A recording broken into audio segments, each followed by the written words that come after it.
Assalomu alaykum hammaga. Cobalt 2015 bunda ashibga yonib qolgan. Ashibga P0102. Xo'p, buni raspinovka bo'yicha ulab chiqdik. Xo'p, motor ulangan ekan. Boshidan aytib ketaman. Birinchi va ikkinchi postoyan emas. Pastidan birinchisi signal. Xo'p, o'rtadagi через 1 litr keladi, 12 volt. 5 talik 1 litr qo'yib qo'yganmiz. Zapaskadan tepadan pastga sanaganda 3-chi 5 talik 1 litr qo'yib qo'yganmiz. Eng chekkadagisi ham signal bo'ladi.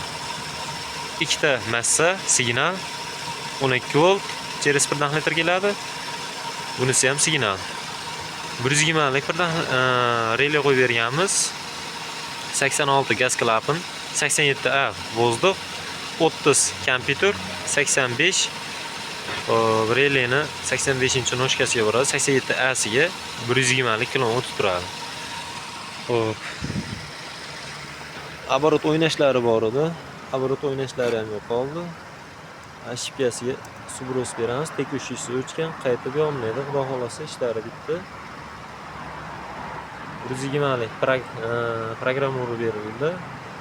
Mana relesi ham ustunoqqa qilindi. 120 harorati, vozdux harorat. Buni aynan topshalmay, pryamoy 150 ga chiqib turadigan qilib relay qo'yishgan ekan, olib tashladik. 120 lik, 120 lik kilometr relay qo'yildi, programmalar urildi, оборот o'ynashlari yo'qoldi, hamma hal bo'ldi, xudo xolasa. Kobaltimizni propanni 400 polni bakda 450 yurayapti ekan. Tushiramiz. Propanni yaqinda bitta video qo'ygandik. Balonni tagiga tashlaydigan trubka oxirigacha yetib bormagandi. Xuddi o'shanda bunda ham xuddi shunaqangi muammo. Kamida 500 yurish kerak edi polni bak. Xo'p, bu mashinamizga antrada qo'yamiz. Bu mashinamiz hadovoy bo'lyapti. Hozir ishlamiz shu.